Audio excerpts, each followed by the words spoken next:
Kirby had recently been sleeping in the green fields of dreamland. He was sleeping intensely, without a care in the world.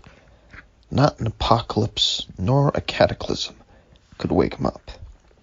This was certainly true, if his previous adventures were anything to go by, which always seemed to occur after his mandatory nap. But there was one thing that could ultimately wake him up. Kirby woke up with a hungry stomach. He gripped it so hard he felt like he was about to rip his stomach out, trying to abate the feeling that he was about to implode from the sheer hunger.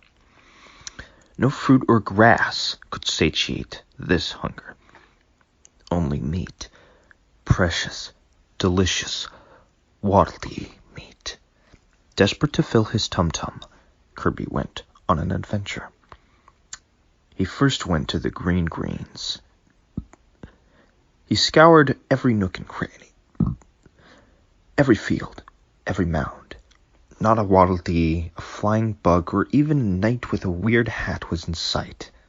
Fortunately, a town nearby was having a picnic. Unfortunately, Kirby was not invited, and the picnic area had guards stationed around the picnic area. They had gone through these motions before. This upset Kirby, who wasn't looking for a very contentious fight to fill him up. Thus, Wispy Woods was out of the question.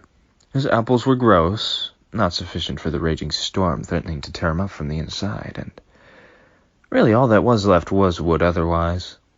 Was he really going to eat wood? No. So, Kirby moved on to the Float Islands. Once again, the same story. Not a single living creature in sight. No waddle-dees going on beach trips. Not a single sea creature was there. At the very least, a fish could help alleviate the pain. But no. No fishies in the water whatsoever. Off in the distance, he could see many sea critters, and waddle-dees currently entering a cruise ship.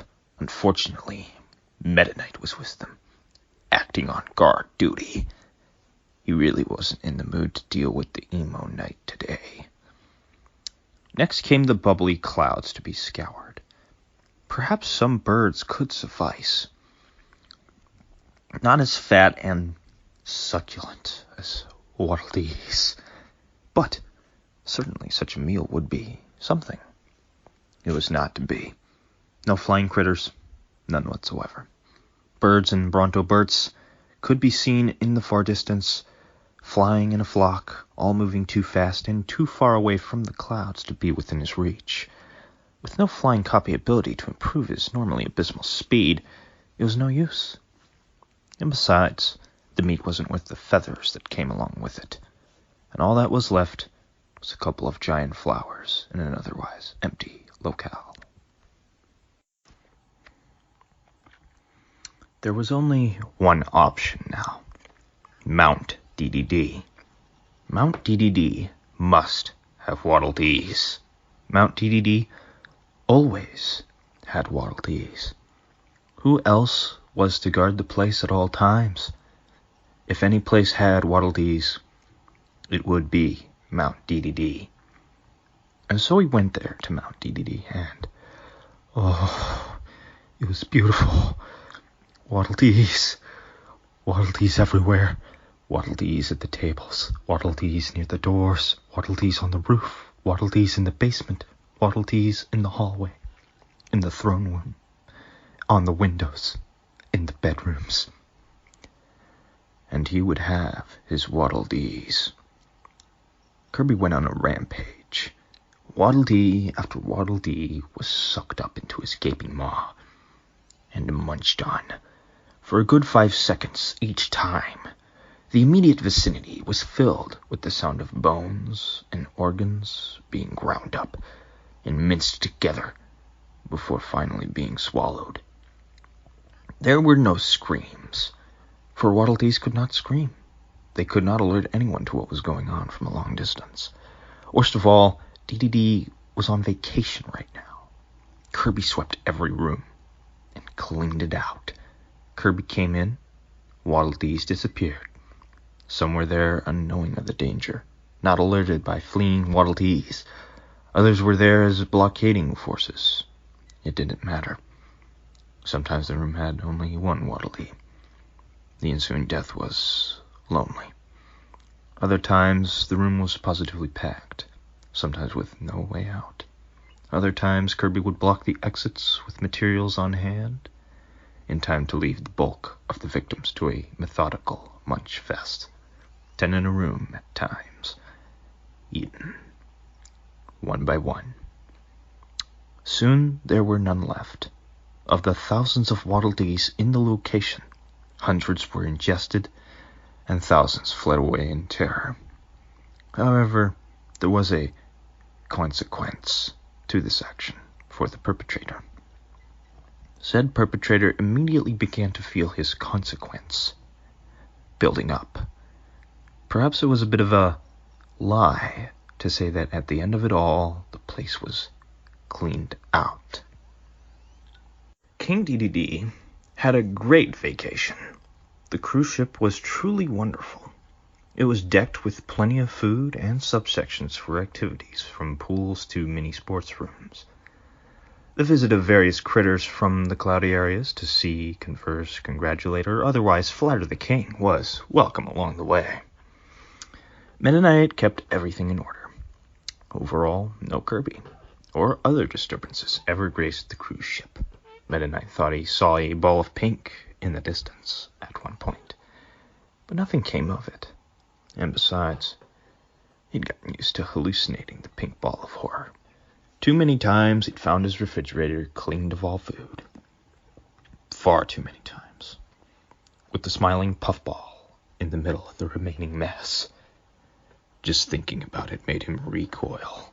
The visit to the Green Greens was pleasant for both King Dedede and Mennonite. The massive picnic was organized well, and came with plenty of delicious meals to eat. Playful games and other activities were arranged to keep people active. It was wonderful, delightful. Going back home from this would be the cherry on top. A great vacation topped with a warm, comforting sleep. A happy ending to a happy day. The happy ending was not to be. King Dedede, upon returning, saw boats and boats heading towards the cruise ship. Hundreds of them. All of them packed with waddle dees. All of them stricken with severe, crippling PTSD. But none of them could say what it was that left them in this miserable state, for they had no voice. Even those that could communicate non-verbally, alas, the PTSD left them broken and jaded, unable to bring themselves back to the events that were tormenting their souls. All Dedede knew was that something bad had happened.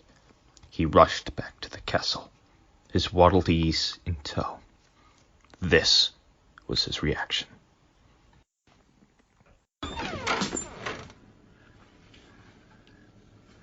Oh my God. And I'm leaving! He's shit everywhere. There's shit everywhere! Damn it! There's shit on the windows! Oh my God! My house is full of shit! He's shit everywhere! Look what he did! He shit all over the wall! When can you do it? How about tonight at 8? Great. Thanks. Thank you, Lloyd. I gotta go upstairs. You gotta leave. See you at 8. Calm down! Just calm down! Woo! A date with Jessica! From the basement to the throne room, nothing was untouched. Nothing. It would take years to clean up the mess. A mess that ultimately he never did muster the courage to clean up. And not once, in those years, did Dedede ever make a memorial to the fallen. Only to the old castle, destroyed by the poo.